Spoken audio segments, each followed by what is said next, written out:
Hi guys, welcome to my YouTube channel. आज का विषय है स्तनपान कराना। बच्चे को स्वस्थ व ताकतवर बनाने के लिए 6 माह तक सिर्फ माँ का दूध देना अति आवश्यक है।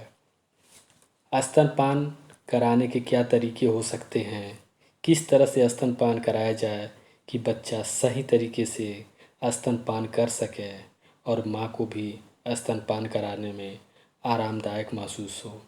बच्चा सही ढंग से लेटा हो या सही तरीके से गोद में ले लिया जाए और सही तरीके से स्तनपान कर रहा हो। बच्चे का मुंह पूरा खुला हो, होठ दोनों बाहर की तरफ हो और बच्चे की ठोड़ी माँ के स्तन को छू रही हो। इन सब चीज़ों का ध्यान देना अति आवश्यक है ताकि बच्चा सही तरीके से दूध पी सके। स्तन के चारों तरफ की काली त्वचा बच्चे के मुंह के अंदर हो। बच्चा लंबे लंबे घूंट ले रहा हो।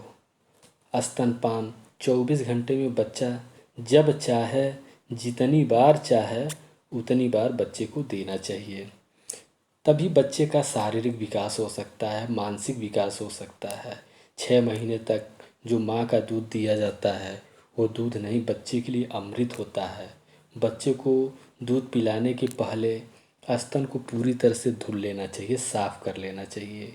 क्योंकि कामकाजी महिलाएं जो होती हैं, काम करती हैं और शरीर में और स्तन के आसपास पसीने होते हैं, तो जब बच्चा स्तनपान करता है तो पसीने की गंदगी बच्चे के मुंह में जाती है और फिर बच्चे की तबीयत खराब हो जाती है।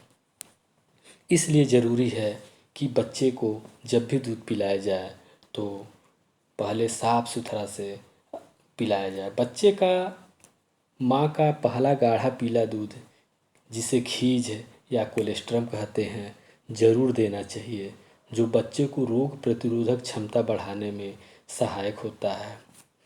बहुत ही ज़रूरी है क्योंकि पहले जो है देखा गया था, सुनने में आता है कि जब बच्चा पैदा होता था तो घर के लोग उस गाढ़े पीले दूध खीज को निकाल करके फेंक देते थे और गाय का या बकरी का दूध दिया जाता था, जो ठीक नहीं है।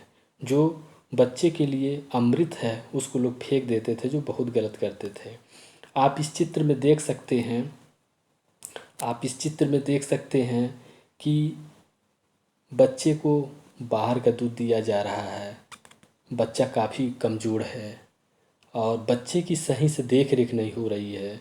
बच्चे को समय से दूध नहीं दिया जा रहा है, वो भी बोतल का दूध दिया जा रहा है जो उनके भाई बहनों के द्वारा दिया जा रहा है, जो ये ठीक नहीं है। तो यहीं पर आप एक चित्र में भी देख रहे हैं कि एक गाय है जो अपने बच्चे को दूध पिला रही है और इसका बच्चा काफ़ी स्वस्थ भी है। तो बच्चे को पूरक आहार देना ज़रूरी है, लेकिन 6 माह तक केवल माँ का दूध देना चाहिए। बच्चे के रोने की आवाज़ सुनते ही माँ के स्तन में दूध उतर आता है। ये एक प्राकृतिक प्रक्रिया है। ऐसा नहीं सोचना चाहिए कि माँ को दूध नहीं हो रहा है इसलिए हम बाहर की दूध दे रहे हैं।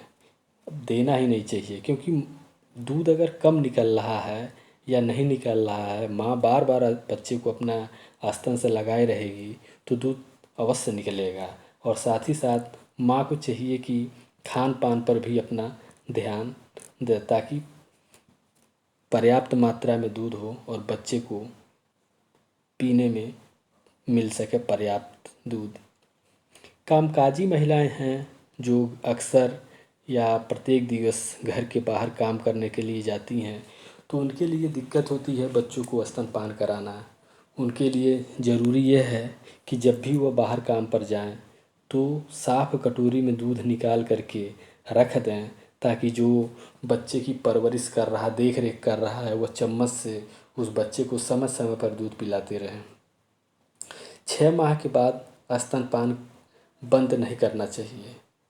6 महीने के बाद स्तनपान के साथ साथ पूरक आहार देना चाहिए। पूरक आहार में हो जाएगा दाल, फल को मसल करके देना चाहिए, आलू को मसल करके देना चाहिए, तेल है, दूध दही है। अगर परिवार के लोग मांसाहारी हैं, नॉनवेज खाते हैं तो मछली, अंडा, मांस इत्यादि चीज़ भी देना चाहिए, जो बच्चे को काफ़ी ताकतवर और हृष्ट पुष्ट बनाता है। स्तनपान क्यों ज़रूरी होता है? क्योंकि प्रसव के बाद जल्द स्तनपान कराने से माँ का गर्भाशय सिकुड़ता है, खून का बहाव कम होता है। बार बार स्तनपान कराने से दूध बढ़ता है और बच्चे को पर्याप्त मात्रा में दूध मिलने लगता है। समय से लगातार स्तनपान कराने से माँ जल्द प्रेग्नेंट नहीं होती है, गर्भ धारण नहीं करती, क्योंकि स्तनपान कराने से एक ऐसा हार्मोन स्रावित होता है कि महिलाएं गर्भ धारण नहीं करती हैं। साथ ही साथ कैंसर, स्तन कैंसर नहीं होता है। जो महिलाएं अपने बच्चे को समय से और पर्याप्त मात्रा में स्तनपान कराती हैं, ऐसी महिलाओं को स्तन कैंसर नहीं होता है। इस प्रकार स्तनपान कराने से जच्चा बच्चा दोनों स्वस्थ रहते हैं और बच्चा कभी बीमार नहीं पड़ेगा, क्योंकि रोग प्रतिरोधक क्षमता उसके अंदर बढ़ जाती है। माँ का दूध किसी दवा से कम नहीं होता है, इसलिए माँ को हमेशा स्तनपान कराना चाहिए।